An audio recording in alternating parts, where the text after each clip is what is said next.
raadiyoonii Dirree Shaggar. raadiyoonii Dirree Shaggar. raadiyoonii Dirree Shaggar.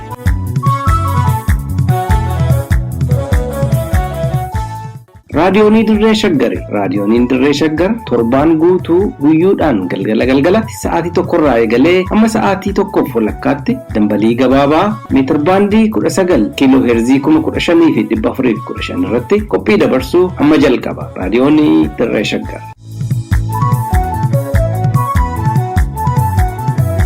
Eebla 4 bara 2014 akka mooltan dhaggeeffattoota keenya kabajamoo raadiyoonii Dirree Shaggar irraa oduu keenya kibxata galgalaa isin dhageechifna. Oduu kan isinitti himuun Gurmeechaa Gammachuuti. Gootonni walabummaa fi birmadummaa Oromiyaaf wareegaman bara baraan kabajaa fi ulfinaan yaadatamuu jedhe Addi Bilisummaa Oromoo. Waraana Bilisummaa Oromoo fi waraana mootummaa gidduutti lolli cimaan gaggeeffamaa jira. Kaafaa'oon biyya baraaruuf daandii nagaatti deebi'uun murteessaa ta'uu ibse.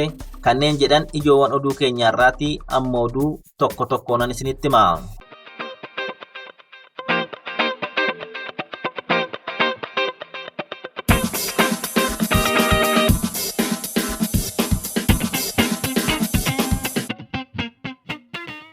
Gootonni biyya isaaniif wareegama qaamaa, qalbii fi lubbuu takkittii jijjiirraa hin qabne baasuun dhiigaa fi lafee isaaniitiin bilisummaa sabaa, walabummaa fi birmadummaa daangaa biyya isaanii eeguuf wareegaman wabii sabaa fi gaachana biyyaati jechuun kabajaa fi ulfina isaaniif malu kennuufin bara baraan kan yaadataman akka ta'e Addi Bilisummaa Oromoo ibse.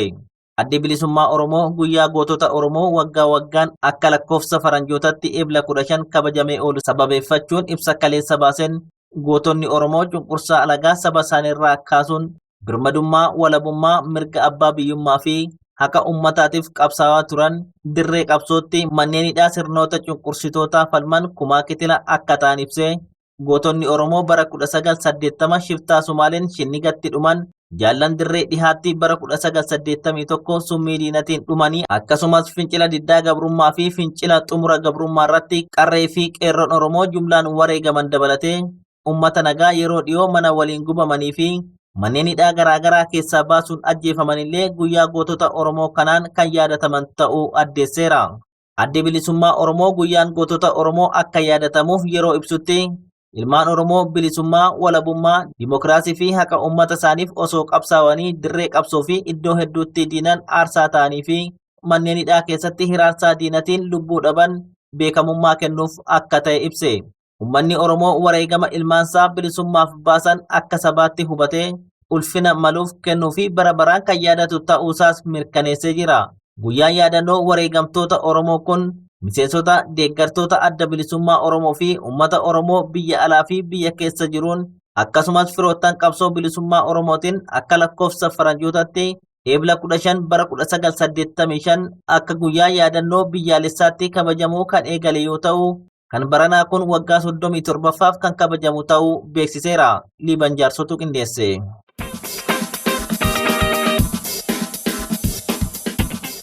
Godina Shawaa Lixaa aanaalee hedduu keessatti lolli jabaan waraana bilisummaa Oromoo fi waraana mootummaa Bilxiginnaa gidduutti gaggeeffamaa jiraachuun ibsame. Miseensi waraana bilisummaa Oromoo tokko raadiyoonii Dirree Shaggaritti akka himetti godina Shawaa Lixaa aanaalee Gindabarat lamaan aanaa Midaaqanyi, aanaa Tokkee Kuttaa'ee fi aanaa Dirree Hincinnii keessatti lolawwan ciccimoo guyyaa kaleessaa eebla 3 bara 2014 barii barraaqarraa jalqabuun adeemsifamaa oolan irratti waraanni bilisummaa Oromoo injifannoo boonsaa gonfachuu ibseera. Lola cimaa aanaa Dirree Hincinnii ganda Bolaa Roggee iddoo addaa Tulluu Hoomaa jedhamutti taasifameen waraanni mootummaa hedduun ajjeefamuu fi madaa'uu ibsee kanneen du'arraa hafan immoo gara godina Kibba Lixa Shawaa aanaa Ammayyaa magaalaa Dalledaakitti of duuba deebi'uu raadiyoonii Dirree Shaggaritti himeera. Miseensi waraana bilisummaa Oromoo kun akka jedhutti waraana bilisummaa Oromoo baatii tokko keessatti balleessuuf waraanni ergama fudhatee bobbaafame kun ofii isaatii badaa akka jiruu fi abdii kutachuun waraana bilisummaa Oromoo loluuf haamilee dhabaa jiraachuu eereera.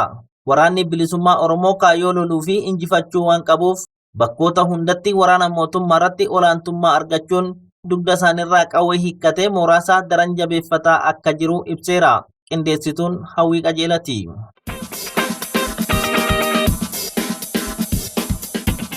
Haalli ammaan kana Itoophiyaa keessatti mul'atu egeree biyyattiif kan yaaddessu ta'uu isaatiin biyyattii balaa fi badiirraa baraaruuf walwaraansi kallattii kamiinuu adeemsifamaa jiru dhaabbatee mariidhaan akka hiikamuu fi qaamoleen dhimmi ilaallatu hundi daandii nagaa tasgabbeessuu irratti fuulleffachuu akka qaban Koongireesii Federaalawaa Oromoo KFO'n ibse.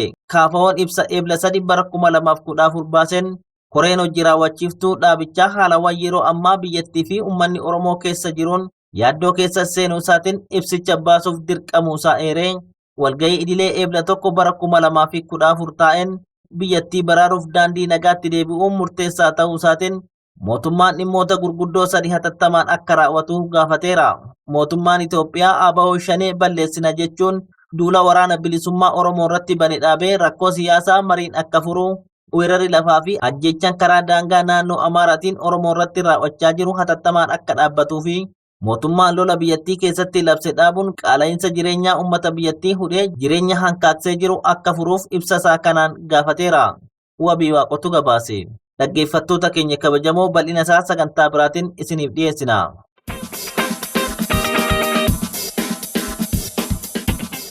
Hospitaalli Referaalaa Yuunivarsiitii Amboo rakkoo bulchiinsa gaarii qabaachuu hojjettoonni himan. Durgoon argachuu qaban otoo hin kaffalaminiif hafuusaatiin komataniiru. Vaayirasiin koronaa biyyoota addunyaa hunda weeraruun namoota miliyoona 6 ol akkasumas Itoophiyaatti namoota miliyoona walakkaatti lakkaa'aman faalee kanneen 5,000 tilmaamaman kan galaafate yoo ta'u, wayita weerarri koronaa hamaa turetti hawaasa isaanii du'arraa oolchuuf hojii tola ooltummaa hojjechaa kanneen turan ogeessonni hospitaala Referaalaa Yuunivarsiitii Amboo durgoo mootummaan ramadeefii ture bulchiinsi hospitaalichaa hanga ammaatti osoo hin kaffalin hafuusaatiin komii qabaachuu himan. Hojjetaan kutaa laaboraatoorii hospitaala Yuunivarsiitii Amboo tokko yaada raadiyoonii Dirree Shaggariif qoodaniin weerara vaayirasii koronaan wal qabatee tajaajila hojjettoonni yeroo hojii isaaniitiin alatti kennaniif mootummaan durgoo kaffaluuf baajeta ramadullee bulchiinsi hospitaalichaa osoo hin kaffalin hafuu dubbatan. Baajeta dhimma kanaaf mootummaan ramadee hooggantoonni hospitaalichaa ofiif qooddachuu akkanollee saaxilaniiru.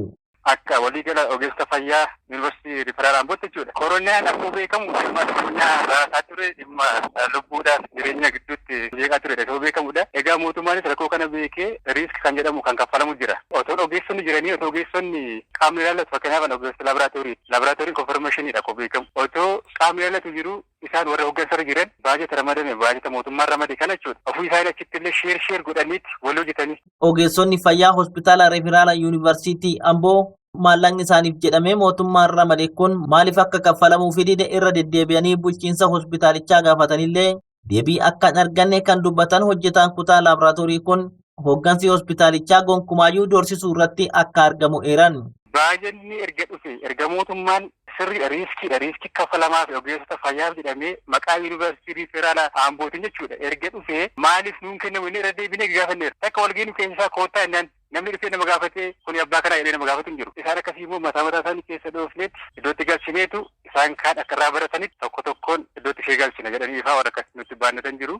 Rakkoo bulchiinsa gaarii mooraa hospitaala Referaalaa Yuunivarsiitii Amboo keessa jiruun wal qabatee hojjettoonni moorichaa fedhii fi haamileen isaan hojiif qaban gadi bu'aa jiraachuu kan himan ogeessi kun rakkoon kun tajaajilamtoota irratti dhiibbaa qabaachaa jiraachuunsaa hubatamee qaamni dhimmi ilaallatu furmaata hatattamaatiin akka dhaqqabuuf gaafataniiru.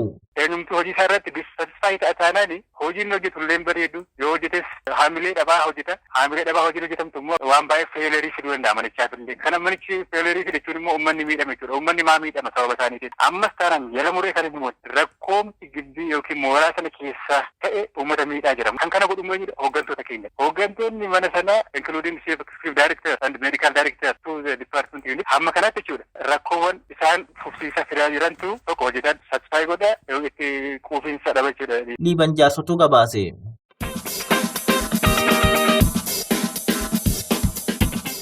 Waajjirri koominikeeshinii aanaa Fantaallee saamichi albuudaa aanichatti raawwatame gocha fiinxaaleeyyii Amaaraa waliin dhiyoo wal qabsiisu bulchiinsi aanaa Fantaallee immoo himannicha faallesse. Godina Shawaa Bahaa aanaa Fantaallee ganda xuxuxuuxii keessatti sanbata darbe albuunni seeraan ala konkolaataa 7 fe'amee kaambii ilaalatti to'atamuun wal qabate.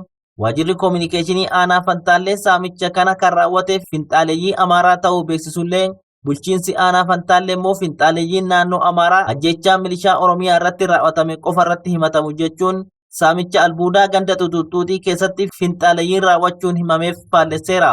Ajjeechaa milishaa Oromiyaa irratti torbanoota darbe keessa bakka Qorkee jedhamutti raawwatamee fi taatee saamicha albuudaa aanaa Fantaallee ganda Xuxuxxuutitti gidduu kana raawwatameef kan itti gaafatamuuf finxaaleeyyii naannoon Amaaraa bobbaase akka ta'an waajjirri koominikeeshinii aanaa Fantaallee ibsullee bulchaan aanaa Fantaallee obbo Abbaabbuu Waaqoomoo qaama saamicha albuudaa aanicha keessatti raawwatame ibsurraa of qusachuun cirracha karaa seeraan alaa gurguruun yakka naannoo kanatti baratame. Haa ta'u malee saamichi kun haleellaa Qorkeetti raawwatame wajjin hidhata hin qabu jechuun ibsa waajjirri koominikeeshinii aanaa Fantaallee bitootessa 30 bara 2014 baasee faallesseera. Finxaaleeyyiin naannoon Amaaraa bobbaase kunneen daangaa Oromiyaa cabsuun haleellaa Qorkeetti milishaa Oromiyaa irratti raawwataniin kumaandar Abdiisaa Ifaa dabalatee milishoonni hedduun lubbuun galaafatamuu fi madaa'uun kan yaadatamu yoo ta'u, haleellaa raawwatame kanaan walqabatee mootummaan naannoo Oromiyaa fi Amaaraa ibsa wal faallessu baasaa turaniiru. Mootummaan naannoo Oromiyaa haleellaa raawwatame kanaan finxaaleeyyii naannoo Amaaraa yoo himatu, mootummaan naannoo Amaaraa immoo seera kabachiisuu fi yakka namoota irratti raawwatamu ittisuuf tarkaanfii fudhatamu adda otoo hin baasin dhugaa dabsuu fi oduu sobaa tamsaasuun dhaabbachuu akka qabu akeekkachiisuun isaanii yaadatama. Liiban Jaarsotu qindeesse.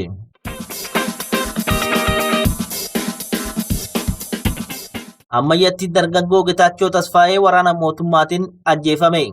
Godina Shawaa Kibba Lixaa aanaa Ammayyaatti dargaggoon Getaachoo Tasfaayee jedhamuun balleessaa tokko malee waraana Bilxiginnaa maqaa Ooppireeshinii Shanee balleessuutiin bobbaafameen ajjeefamuun beekame. Maddi Bakkasii Raadiyoonii Dirree Shaggariif odeessa kana kenne akka ibsanitti dargaggoo Getaachoon dhuma torban darbee toora kamisaa magaalaa Sabbataa irraa ka'uun maatii isaa ilaaluuf gara aanaa Ammayyaa osoo deemu bitootessa 29 bara 2014 waraana mootummaatiin ajjeefamuu ibsan.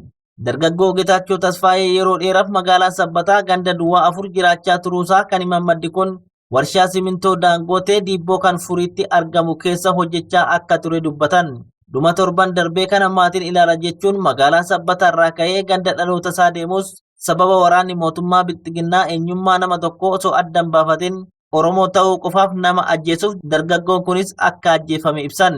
Dargaggoo kana wanti waraana bilisummaa Oromoo ta'uusaa mirkaneessu tokkollee otoo hin jiraatin sababa rifeensa dheeraa ofirraa qabuuf jecha miseensa ABO Shaneeti jechuun maatii bira osoo hin naqqabin karaa gubbaatti akka ajjeesan himanii duulli ammaan kan Oromiyaatti labsame waraana bilisummaa Oromoo balleessuu osoo hin taane duguggaa sanyii uummata Oromoo irratti raawwachuu ta'uusaatiin uummanni Oromoo dammaqee ofirraa qolachuuf of qopheessuu akka qabudhaaman Wabii Waaqotu gabaase.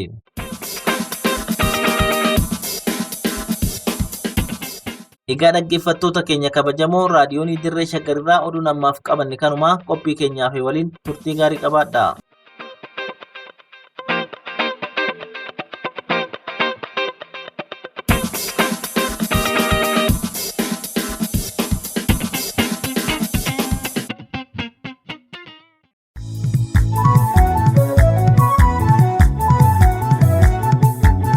raadiyoonii Dirree Shaggar.